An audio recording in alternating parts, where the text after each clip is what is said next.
ಸಭೆ ಏನಾಯ್ತು, ನೀವೇನ್ ನಿರ್ಧಾರ ಮಾಡಿದ್ರಿ? ಸಭೆ ಏನಾಯ್ತು, ನಾವೇನ್ ನಿರ್ಧಾರ ಮಾಡಿದ್ವಿ? ನಾವು ನಿರ್ಧಾರ ಮಾಡ್ಕೊಂಡೇ ಬಂದಿದ್ವಿ.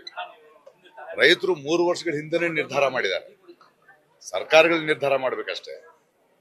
ಬಟ್ ನಮ್ಮ ಮುಖ್ಯಮಂತ್ರಿಗಳು ಜನಪರವಾದವರು, ರೈತರ ಸಮಸ್ಯೆ ಗೊತ್ತಿರೋರು. ನಾವು ಅದನ್ನೇ ಹೇಳಿದ್ವಿ ಅವ್ರಿಗೆ. ಅವರು ಇವತ್ತಿನ ಮೀಟಿಂಗ್ ಕರೆದ್ರು. ಬಹಳ ಪಾಸಿಟಿವ್ ಆದ ರೆಸ್ಪಾನ್ಸ್ ನಮಗೆ. ಯಾಕಂದ್ರೆ ಇಷ್ಟು ವರ್ಷಗಳ ಹೋರಾಟದ ನಂತರ ಮುಖ್ಯಮಂತ್ರಿಗಳು ಏನ್ ಹೇಳಿದ್ರು, ನನಗೆ ಅರ್ಥ ಆಗ್ತಾ ಇದೆ, ಫೈನಲ್ ನೋಟಿಫಿಕೇಶನ್ ಆಗಿರೋದು ಸ್ವಲ್ಪ ಲೀಗಲ್ ಆಸ್ಪೆಕ್ಟ್ ನಾವು ಫೈಟ್ ಮಾಡಬೇಕು, ಅದನ್ನ ಕ್ಲಿಯರ್ ಮಾಡ್ತೀವಿ, 10 ದಿನದ ಟೈಮ್ ಅವಕಾಶ ನಮಗೆ ಕೊಡಿ. ಯಾಕಂದ್ರೆ ನಿನ್ನೇನು ಹೇಳಿದ್ರು ಅವರು, ಇಲ್ಲ ನಾವು ನಿಮ್ಮ ಮೊದಲು ಮೀಟ್ ಮಾಡಿ. ಸೊ ನಾವು ರೈತರಿಗೆ ಏನು ಹೇಳಬೇಕು? ಯಾಕಂದ್ರೆ ನಮಗೆ ಸಿದ್ದರಾಮಯ್ಯನವರಿಗೆ ಅಥವಾ ಈ ಸರ್ಕಾರಕ್ಕೆ ಹೇಳೋದೇನಂದ್ರೆ, ಒಂದು ಗಾಯ ಇದರ ಮೊದಲನೇ ನೋಟಿಫಿಕೇಶನ್ ನಲ್ಲಿ ಹಿಂದಿನ ಸರ್ಕಾರ ಮಾಡಿತ್ತು. ಆಗ ವಿರೋಧ ಪಕ್ಷದ ನಾಯಕ ಬಂದು ಈ ಗಾಯವನ್ನ ನಾನು ವಾಸಿ ಮಾಡ್ತೀನಿ ಅಂತ ಹೇಳಿದ್ರು. ಗಾಯನ ವಾಸಿ ಮಾಡ್ತೀನಿ ಅಂತ ಹೇಳಿದ್ ನೀವೇ ಗಾಯ ಮಾಡಿದ್ರೆ ಹೆಂಗೆ ಅನ್ನೋದೇ ನಮ್ಮ ನೋವು ಅಲ್ವೇ? ಇದು ಹೋರಾಟ. ಇವತ್ತು ಈ ಹೋರಾಟ ಮುಖ್ಯಮಂತ್ರಿಗಳಿಗಾಗಲಿ ಸರ್ಕಾರಕ್ಕೆ ಅರ್ಥ ಆಗಿದೆ, ಮಾಧ್ಯಮಕ್ಕೆ ಅರ್ಥ ಆಗಿದೆ. ಇದು ದೇವನಹಳ್ಳಿಯ ಹೋರಾಟವಾಗಿ ಉಳಿದಿಲ್ಲ, ರಾಜ್ಯದ ಹೋರಾಟವಾಗಿದೆ, ಇವಾಗ ರಾಷ್ಟ್ರದ ಹೋರಾಟವಾಗಿದೆ.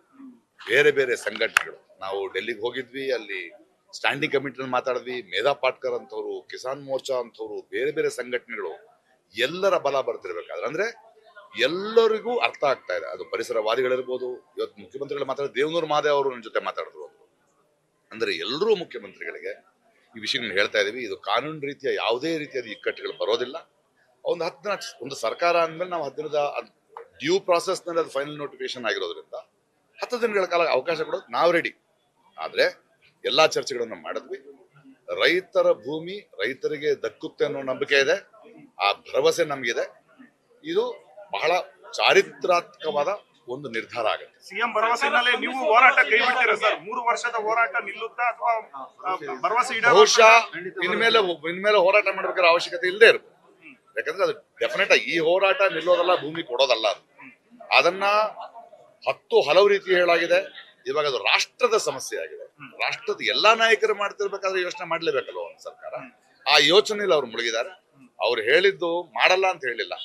ನೋಡಿ, ನಾನು ಕೇಳಿಸ್ಕೊಡ್ತೀನಿ, ಈ ತರದ ಮೂವ್ಮೆಂಟ್ಗಳಿಂದಾನೇ ನಾನು ಬಂದಿರೋದು. ಈ ಮಾತು ನಾನು ಕೊಟ್ಟಿರೋದು ನಿಜ. 10 ದಿನಗಳ ಕಾಲ ಫೈನಲ್ ನೋಟಿಫಿಕೇಶನ್ ಆಗಿರೋದ್ರಿಂದ ಒಂದು ಲೀಗಲ್ ಆಸ್ಪೆಕ್ಟ್ ಗಳಿದೆ, ನಾವು ಕೂತ್ಕೊಂಡು ಮುಗಿಸ್ತೀವಿ. ಅದಕ್ಕೆ ನಮ್ಮ ಕಡೆಯಿಂದ ಕೂಡ ಲೀಗಲ್ ಎಕ್ಸ್ಪರ್ಟ್ಸ್ ಅವ್ರು ಕೊಡ್ತಾ ಇದ್ದಾರೆ. ನಿಮ್ಮ ನಿಲುವು ಸರ್ಕಾರದ ರೈತರ ಪರವಾಗಿ ಬರುತ್ತೆ ಅನ್ನೋ ನಿಲುವಿದೆಯಾ? ಅಲ್ಲ, ಸರ್ಕಾರ ಗಮನ ತಂದಿಲ್ಲ ಅಂತ ತಕ್ಷಣ ಕ್ಯಾಬಿನೆಟ್ ಮೀಟಿಂಗ್ ಆಗಿದೆ. ಕ್ಯಾಬಿನೆಟ್ ಮೀಟಿಂಗ್ ಅಲ್ಲಿ ಕುತ್ಕೊಂಡು ಮಾತಾಡಿದ್ದಾರೆ. ಮಾತಾಡಿದ ತಕ್ಷಣ 10 ದಿನ ಬೇಕಂತ ಹೇಳಿದ್ದಾರೆ. ನಾವು ಸರ್ಕಾರ ನಡೆಸ್ತಾ ಇಲ್ವಲ್ಲ.